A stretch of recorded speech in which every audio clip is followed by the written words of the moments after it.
I never thought my own children would leave me stranded in a foreign country. But here I was, standing in the middle of our rented apartment in Lisbon, my hands trembling as I read Jackson's note. Mom, we can't do this anymore. You've made everything miserable. We're leaving. Don't try to contact us. The words blurred as tears welled in my eyes. My stomach clenched, and I felt the walls closing in. I stumbled toward my suitcase, heart pounding, only to realize my passport and return ticket were gone. They took them. Cheyenne and Jackson, my own flesh and blood, had abandoned me. For the past few months, our relationship had been strained. Ever since my divorce from Robert, my ex-husband, things had been different between us. They looked at me as if I were a burden, an obligation rather than their mother. But I never thought they'd go this far. I sank onto the edge of the bed, staring at the peeling wallpaper, trying to make sense of what had just happened. How did it come to this? The sound of voices outside snapped me out of my trance. People were laughing, enjoying their vacations, while I sat frozen in the wreckage of my life. A sharp knock on the door made me flinch. Senhora. A woman's voice called. I hesitated before opening the door. A kind-looking woman, maybe in her 60s, stood there holding a tray.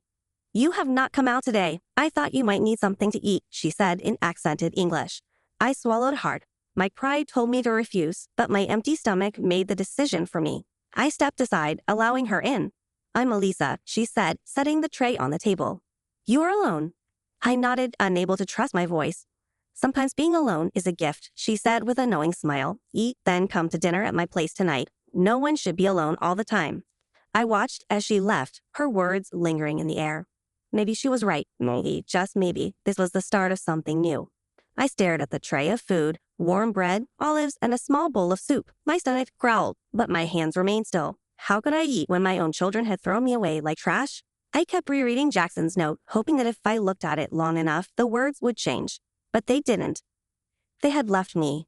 With shaky hands, I picked up a piece of bread and took a small bite. It was soft and slightly sweet, but it might as well have been sand in my mouth. My phone was still on the nightstand. I grabbed it, my fingers hovering over Jackson's number. I had no way to reach Cheyenne. She had blocked me weeks ago after an argument. I pressed the call button, holding my breath. Straight to voicemail. I tried again and again. Nothing. My passport, my credit cards, my return ticket, all gone. My savings were in my bank account, but without my passport, I couldn't even withdraw cash. Panic rose in my chest, suffocating me. My children had stranded me in a foreign country with nothing. I had to think. I forced myself to eat a few more bites, then stood up and paced the room. My only option was to go to the embassy, but that would have to wait until morning. For now, there was Elisa's dinner invitation. A part of me wanted to stay in this room, curl up in bed, and cry. But another part, one I hadn't listened to in a long time, told me to go. So I grabbed my jacket and stepped outside.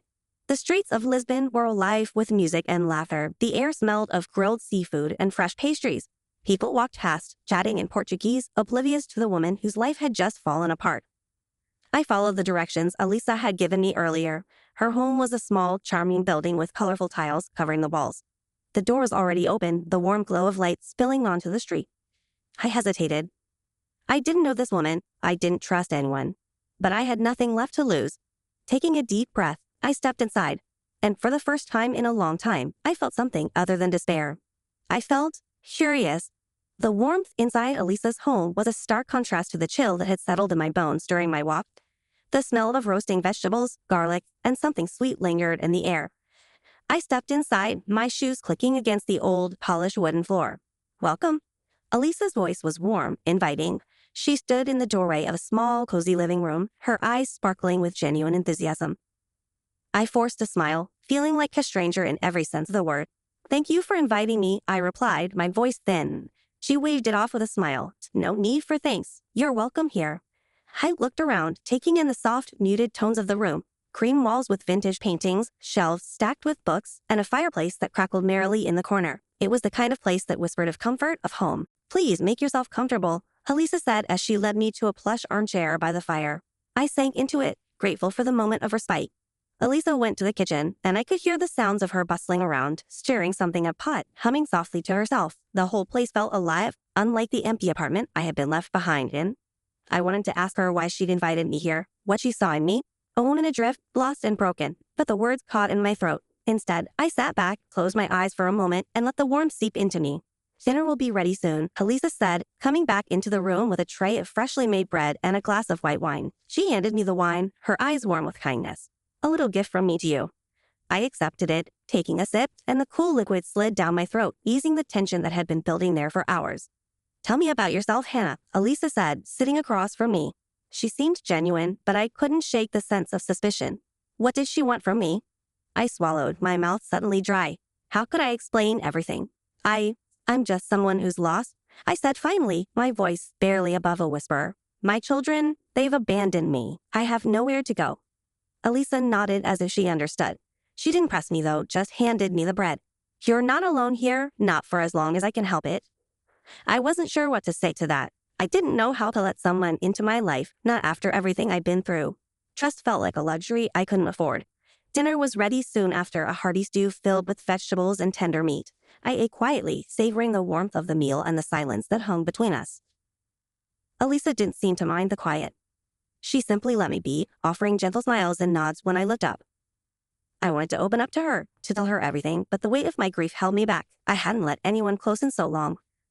After the meal, Elisa cleared the table and poured us both another glass of wine. She sat back, looking at me with a calm expression. Do you mind if I ask what happened? She said softly. I know it's probably painful, but I want to help. I stared into my glass, swirling the wine slowly.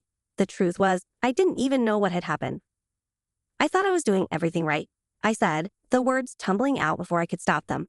I raised them, gave them everything I had, and now, my voice trailed off. I didn't want to cry in front of a stranger, but the tears were there, threatening to spill. Elisa didn't push. She simply waited, offering me the space to say what I needed to. I don't know where I went wrong, I whispered. Her gaze softened. It sounds like you love them deeply. That's what matters. The rest is beyond your control. I nodded, even though part of me didn't believe it.